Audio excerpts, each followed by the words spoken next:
और सर एक बड़ी दर्दनाक हदीस है अबू ज़र गिफ़ारी के बारे में, वो हाकिम में ही है, अल-मुस्तदिल हाकिम में।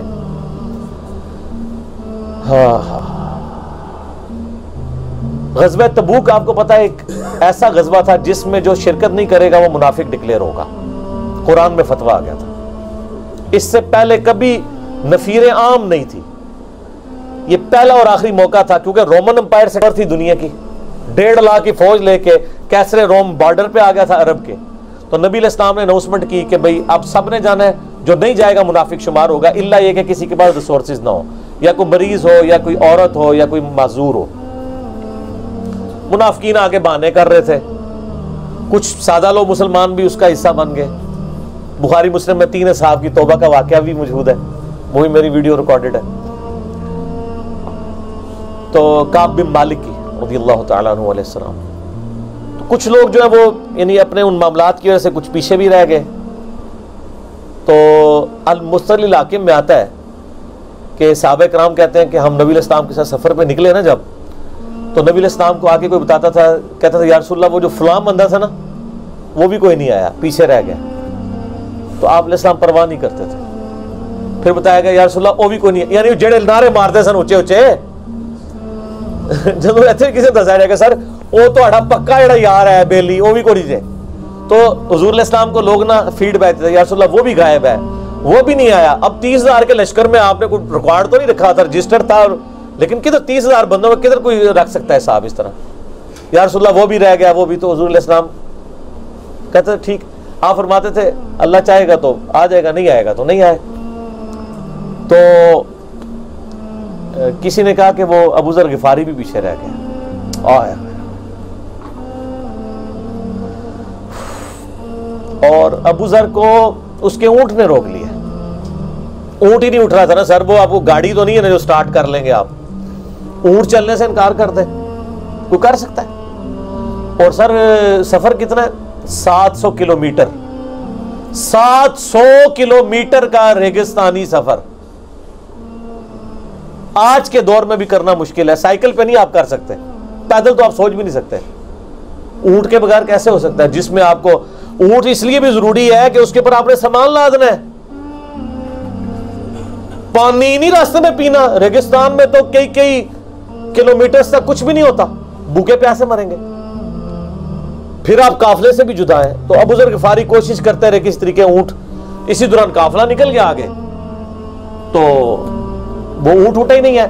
तो हज़रत अबू ज़र गिफ़ारी ने अपना सामान अपनी पीठ पे लाद लिया, पैदल चल पड़े रेगिस्तानी सफर में। हाकिम की रिवायत है कि हमने देखा दूर से एक अकेला शख्स आ रहा है जिसकी पीठ के ऊपर बोरा लदा हुआ है।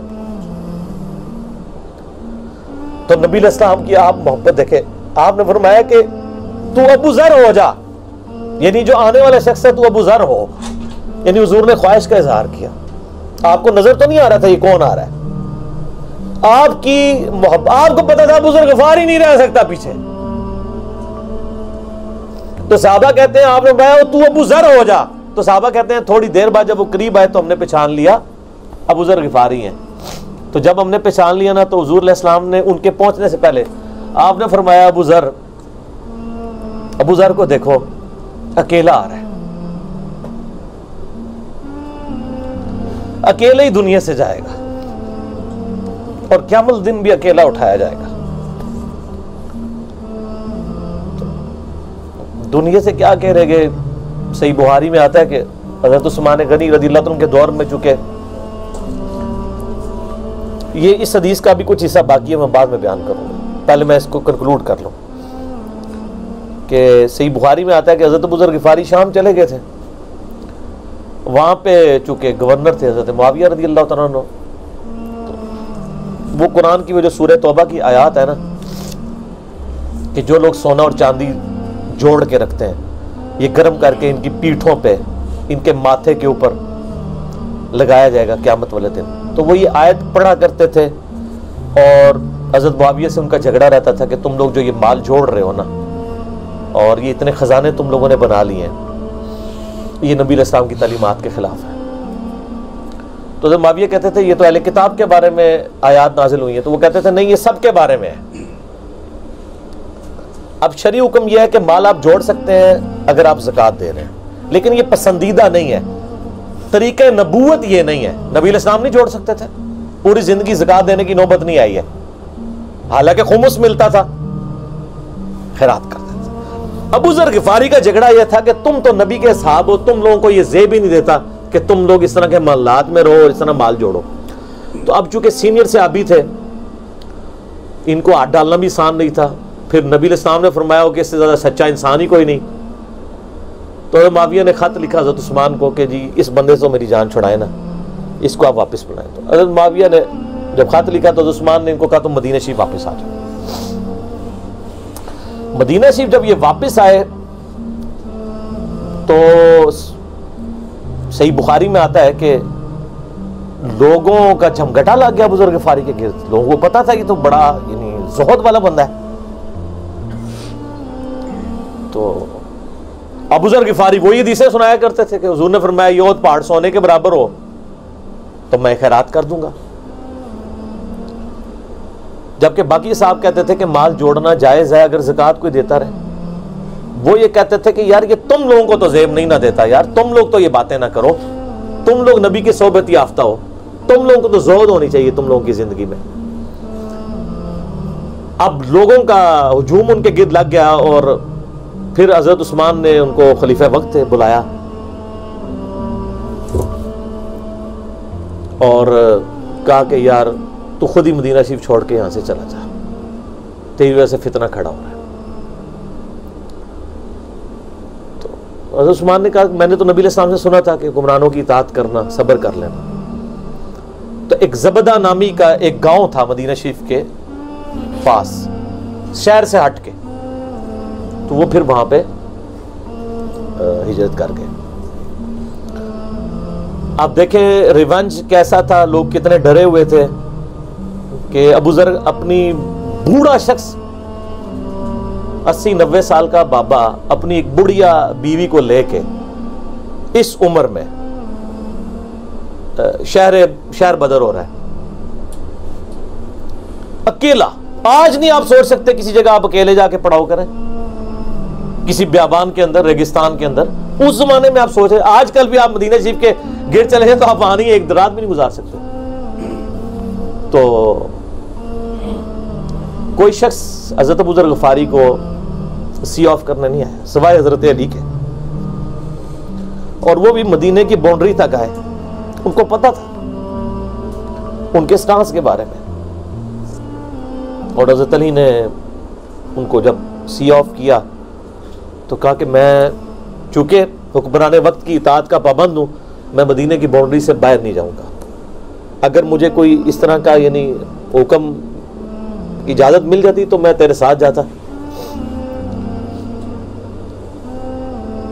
ईरान वालों ने हजरत अली अलैहिस्सलाम के जिंदगी के आखिरी 10 साल के ऊपर एक फिल्म बनाई है, इमाम अली अलैहिस्सलाम। उसमें अबू ज़र ग़िफ़ारी के सारे वाक़यात उन्होंने फिल्माए हैं सर, देखने वाले। जब मौला अली छोड़ने आते हैं, फिर जो उनकी डिबेट्स होती हैं मदीना शरीफ में लोगों के साथ, वो सारी उन्होंने वीडियो में फिल्मा दी। फिर ये चले गए वहां पे रहना शुरू हो गए। अब उस हदीस की तरफ वापस आ जाए जो फरमाया आप अलैहिस्सलाम ने अकेले ही मरेगा। तो अबू ज़र ग़िफ़ारी, उस हाकिम की रिवायत में आता है अबू ज़र ग़िफ़ारी की मौत का वक्त करीब आ गया, सिर्फ बीवी है पास। बीवी ने रोना शुरू कर दिया कि हजरत आप फौत हो गए, आपको कफन कौन देगा, आपको गुस्ल कौन देगा, आपको दफनाएगा कौन, मैं औरत जात क्या कर सकती हूँ। हज़रत अबू ज़र ने कहा कि नबी अलैहिस्सलाम से मैंने सुना था कि तू अकेला मरेगा, फिर मुसलमानों का एक काफिला वहां से गुजरेगा जो तुझे कफन दे के दफनाएगा और जनाजा भी पड़ेगा। तूने फिक्र नहीं करनी, जब मैं मर जाऊं तो मेरी लाश को चौराहे पे रख देना, गुजरगाह पे, जो यानी मदीना की तरफ रास्ता आता था गांव एरिया से गुजर के, अल्लाह मेरा बंदोबस्त कर देगा। वही हुआ कि उनके मरने के बाद मुसलमानों का एक काफिला दूर से आ रहा था। तो उसी मुस्तक़िल हाकिम की हदीस में आता है कि सर काफिला भी सुने फिर कौन है, अब्दुल्लाह इब्न मसूद रज़ियल्लाहु अन्हु। अबू ज़र गिफ़ारी भी ज़ुहद के इमाम, इब्न मसूद भी ज़ुहद के इमाम, अबू दरदा भी ज़ुहद के इमाम।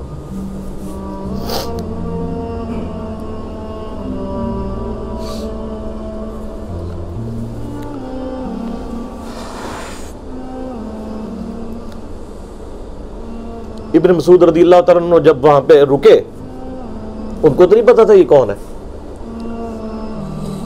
तो उन्होंने कहा बीबी क्या वो? उनका मेरा खामन मर गया है। उनका ये कौन है?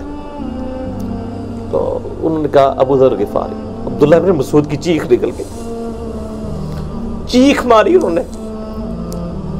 उनका वाह, अल्लाह के नबी ने फरमाया था कि अबू ज़र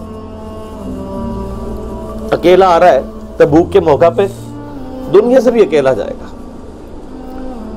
और क़यामत वाले दिन भी अकेला उठाया जाएगा। यानी अब उसी सरजमीन से ही उसने उठना है ना, हर बंदे ने अपनी कब्र से उठना है।